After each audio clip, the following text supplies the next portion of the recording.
भारत माता बघा, भारत माता की जय, वंदे मातरम, छत्रपती शिवाजी महाराज, छत्रपती संभाजी महाराज की जय हे प्रत्येक भारतीयांनी म्हणायलाच पाहिजे।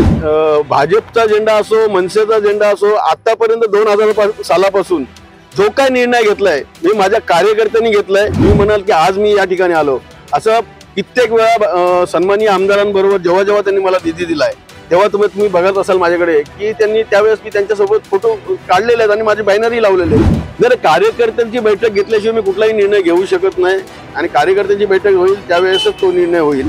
काही दिवसातच तुम्ही सुद्धा बंद आहे वंदे माता की जय म्हणाल, हे संकेत आहेत का? भारत माता बघा, भारत माता की जय, वंदे मातरम, छत्रपती शिवाजी महाराज, छत्रपती संभाजी महाराज की जय हे प्रत्येक भारतीयांनी म्हणायलाच पाहिजे। भारत माता म्हणजे कोण? आपली माता। आणि भारत माता की जय, वंदे मातरम, मातेला वंदन भारतीयांनी करायलाच पाहिजे। आणि छत्रपती शिवाजी महाराज हे आपले आराध्य दैवत आहेत, त्यामुळे मी म्हणणार नाही तेव्हा कधी म्हणतो मी म्हणायला पाहिजे असं गरज नाही। पण भाजपच्या झेंड्याखाली भारत माता की जय म्हणणार का? हे बघा, मी भाजपचा झेंडा असो, मनसेचा झेंडा असो, आतापर्यंत 2000 सालापासून जो काय निर्णय घेतलाय मी माझ्या कार्यकर्त्यांनी घेतलाय। आणि कार्यकर्ते नसेल तर तुम्ही काहीच नाही, किती मोठे नेते झालात तरी। आणि माझ्या कार्यकर्त्यांनी प्रत्येक वेळेस मला कठीण परिस्थितीतून बाहेर काढण्याचा प्रयत्न केला। आणि कार्यकर्त्यांनी ज्यावेळेस विचार करतील त्यावेळेस कार्यकर्त्यांच्या ओघामध्ये त्यांच्यापेक्षा मोठं मी असूच शकत नाही।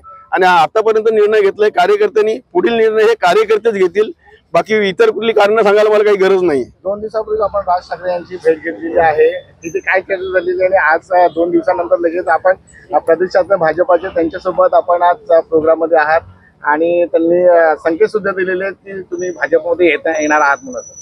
नाही, 2 दिवसापूर्वी जेव्हा सन्माननीय राजसाहेबांची मीटिंग झाली त्यावेळेस सन्माननीय अविनाश दादा होते, सन्माननीय राजू दादा होते, आमचे शहर अध्यक्ष होते, काही म्हणजे पक्ष बांधणीच्या हिशोब, मी जिल्हा अध्यक्ष असल्यामुळे पक्ष बांधणीच्या हिशोबाने त्यांनी भविष्यात येणारा बोगस मतदान किंवा दुबार मतदान या विषयावर आमची चर्चा त्यावेळेस झालेली आहे।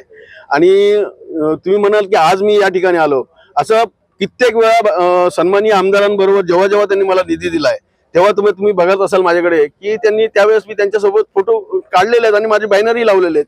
कारण जसं मी माझ्या प्रभागातला लोकप्रतिनिधी आहे त्याच पद्धतीने या विधानसभेचे ते लोकप्रतिनिधी आहेत। म्हणजे माझ्या नागरिकांची गरज ही त्यांची सुद्धा गरज आहे, त्या दृष्टिकोनातून त्यांनी नाकारलं नाही कधी। आजच्या क्रमानं बोललं जातं की भाजपमध्ये आपण प्रवेश करणार असं कार्यकर्ते आणि लोकही बोलतात।